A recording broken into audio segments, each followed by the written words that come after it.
I think this is a Husqvarna Husky. Hey, bring that back.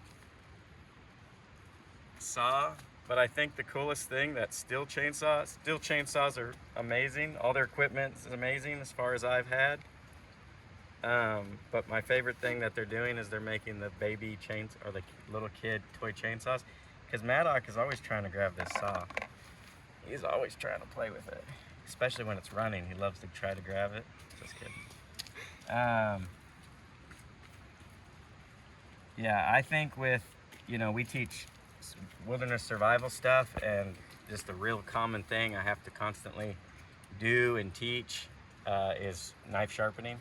We'll bring a pack of 30 knives, and yeah, this is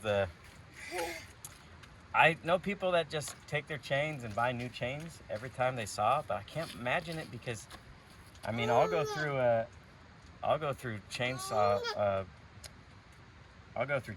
a sharp chain in no time out here.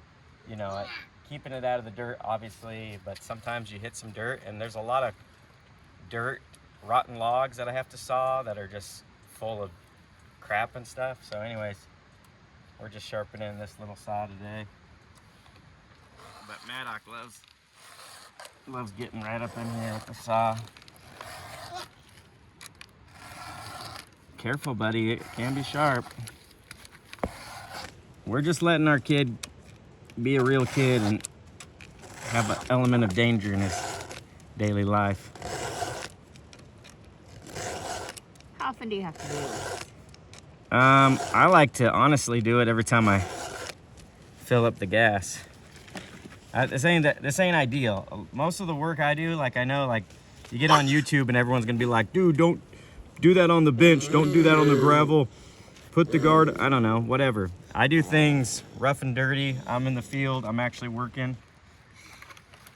There's definitely better ways to do this. Anyways, I like to sharpen every time I fill up gas. I don't always do that, but I'm sharpening a chain almost every day. We use this chainsaw. If we're here working on our property all week, we are literally using the chainsaw just about every day.